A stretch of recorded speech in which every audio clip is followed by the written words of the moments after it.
नमस्कार, मैं सूरज पटेल और फिर में आपका स्वागत है। ना यूएसए ने सारी दुनिया को हैरान कर दिया है। तालिबान तो यहाँ पर बिल्कुल हैरान है ही, मगर पूरी दुनिया काफ़ी हैरान है यह देखकर कि यूएसए अफगानिस्तान के लोगों के 3.5 बिलियन डॉलर अपने लोगों में बांट देगा। ना बहुत ही लंबे समय से आपको पता होगा तालिबान की यह डिमांड थी। अफगानिस्तान के लोगों का पैसा आज के समय जमा है यूएसए में, यूरोप में। ये पैसा अनफ्रीज किया जाए और वापस भेजा जाए अफगानिस्तान में, ताकि तालिबान के लोग इन पैसों को खर्च कर पाए। यूएसए इसके लिए कभी सहमत हुआ नहीं। यूएसए के पास अफगानिस्तान के लोगों के 7 बिलियन डॉलर, मतलब कि भारतीय रुपए में लगभग 53,000 करोड़ रुपए पड़े थे। अब जो बाइडन ने यह तय किया है, कल साइन करेंगे एक एग्जीक्यूटिव ऑर्डर जिसमें अफगानिस्तान के लोगों के 7 बिलियन डॉलर है जो पड़े थे यूएसए के बैंकों में, ये बांट दिए जाएंगे दो हिस्सों में।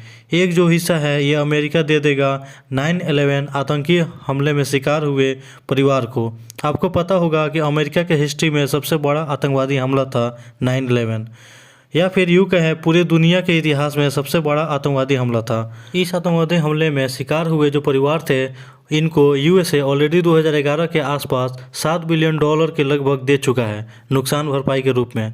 जिन लोगों का मान लो कोई रिलेटिव मरा हो 9/11 हमले में, मिलियंस ऑफ डॉलर ऑलरेडी इनको मिल चुके हैं यूएसए के सरकार से। अब इसके ऊपर 3.5 बिलियन डॉलर अफगानिस्तान से, एक ऐसा देश जहां पर भुखमरी मची हुई है। बताया जा रहा है 95% आबादी वहां की अनाज की कमी का सामना कर रही है। इन लोगों के 3.5 बिलियन डॉलर लगभग 25,000 करोड़ रुपए बांट देगा 9/11 आतंकी हमले में शिकार हुए परिवार को। उनको मिलियंस ऑफ डॉलर फिर मिलेंगे। लेकिन यहाँ पर एक बहुत ही बेसिक क्वेश्चन यह है कि अफगानिस्तान का पैसा अमेरिकन बैंकों में पहुँचा कैसे। तो देखिए, यूएसए ने नाटो कंट्रीज़ के साथ इन्वेजन कर दी थी अफगानिस्तान की 2001 में, और ये इन्वेजन इनकी बनी रही 2021 तक। 20 साल तक अमेरिकन फोर्सेस अफगानिस्तान में बनी रही। इस दौरान हुआ यह है कि अफगानिस्तान भी एज अ कंट्री कुछ एक्सपोर्ट करता होगा। इंडिया को ही देखा जाए तो साल का एक्सपोर्ट करके आज के समय 400, 500, 600 बिलियन डॉलर के आसपास इकट्ठा हो जाता है। तो अफगानिस्तान ने भी कुछ टेक्सटाइल, कुछ कपड़ा या फिर कुछ चीज़ें एक्सपोर्ट कर किया होगा।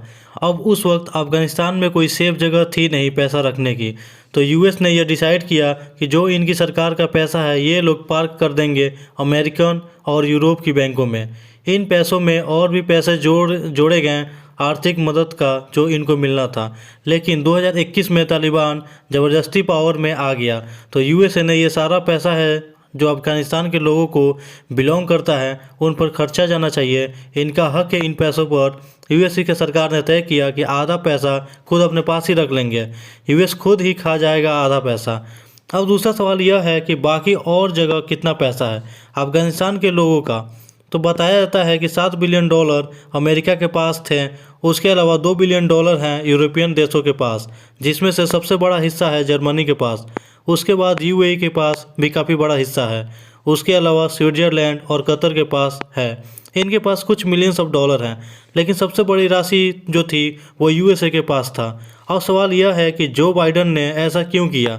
तो देखिए, माना यह जा रहा है जो बाइडन की अप्रूवल रेटिंग बहुत ज़्यादा गिर चुकी है, इनकी लोकप्रियता काफ़ी कम हो चुकी है। तो जो बाइडन को कुछ कदम ऐसे उठाने थे कि वापस से इनकी लोकप्रियता बढ़े, तो इसके लिए उन्होंने यह स्टेप लिया है। क्योंकि अमेरिकी नागरिकों के दिल में 9/11 आतंकी हमला बहुत ही सेंसिटिव मुद्दा है। कोई भी प्रेसिडेंट 9/11 में शिकार हुए परिवार के लिए कुछ भी करता है तो बिल्कुल पूरे अमेरिका में उसके लिए तालियां बजती हैं। जो बाइडन के इस कदम से अपनी ही पार्टी बल्कि विपक्ष की पार्टी द्वारा भी सराहना मिल रही है। वे लोग कह रहे हैं बहुत ही अच्छा निर्णय है। अमेरिका के नज़रिए से देखा जाए तो लोग कह रहे हैं काफ़ी अच्छा निर्णय है अमेरिका के नागरिकों के लिए, मगर सवाल यह है कि क्या सही समय पर यह किया गया है। एक तरफ देखें तो अफगानिस्तान बिखरने के कगार पर है। अमेरिका के अफगानिस्तान छोड़ने से पहले देखा जाए तो इनका अधिकांश बजट जो था वो आता था डोनेशन से। डोनेशन अब आ नहीं रहा, जर्मनी, यूएसए कहीं से इनको चंदा मिल नहीं रहा। उसके ऊपर एक समस्या यह भी है, अफगानिस्तान को एक देश के रूप में कई देश एक्सेप्ट करते नहीं हैं, तो इस्लामिक एमिरेट ऑफ अफगानिस्तान कहीं ट्रेड कर नहीं पा रही और कहीं से इनको इन्वेस्टमेंट भी आ नहीं रहा। अब इसी वजह से हम देख पा रहे हैं कि यूएन ने खुद कहा है कि 97% इनकी आबादी जो है ये गरीबी में जा चुकी है, और हॉरर स्टोरी यहाँ देखने को मिल रही है। यहाँ पर आप देख पाओगे ये ऑस्ट्रेलियन न्यूज़ का आर्टिकल है जिसमें एक आदमी ने अपनी किडनी बेच दी अपने परिवार को पालने के लिए। कई जगह सुनने को मिली कि माँ बाप अपने बॉडी ऑर्गन बेच रहे हैं। कई जगह बच्चों में इतनी ताकत नहीं है कि ये अपने आँख भी खोल पाए। ये 2 साल का बच्चा है, इसकी बॉडी में इतनी ताकत भी नहीं है कि यह अपनी आँखें खोल पाए। दर्जनों ऐसे न्यूज़ आउटलेट मिल जाएंगे जो क्लेम कर चुके हैं। बाकी देखा जाए, अफगानिस्तान अपने आप में एक बड़ा देश है। बहुत से इलाके हैं, काबुल के बाहर क्या स्थिति है, जो इनकी रूरल प्लेसेस है जैसे कि कंदाहार, हेरात, वहाँ पर क्या स्थिति है किसी को पता नहीं, क्योंकि आसपास के देशों ने बॉर्डर कर दिए हैं बंद। तो लोग बुरी तरह यहाँ फंस चुके हैं। तो इसलिए देखा जा रहा है कई अमेरिकी नागरिक जो बाइडेन की इस निर्णय का आलोचना कर रहे हैं, क्योंकि इस वक्त इस गरीब देश की मदद की आवश्यकता थी।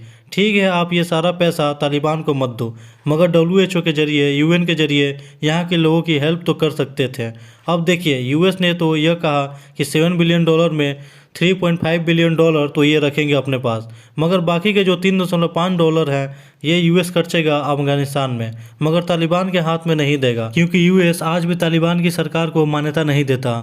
तो जो ये $3.5 बिलियन है, US डिसाइड करेगा कि किन चैरिटी में दिए जाएंगे ना। यहाँ पर मैं आपसे पूछना चाहूँगा आपके तर्क कि क्या आप मानते हैं जो बाइडेन ने ठीक किया, ये न्याय है? जो बाइडेन ने एक शासक के रूप में अपने लोगों के बारे में पहले सोचा, क्या यह ठीक है? या फिर आप मानते हैं कि अमेरिका जैसे समर्थवान देश को ऐसा करने की आवश्यकता थी नहीं?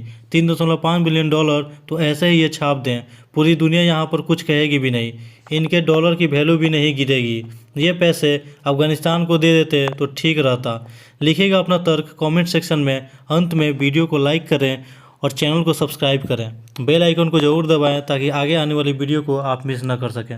धन्यवाद।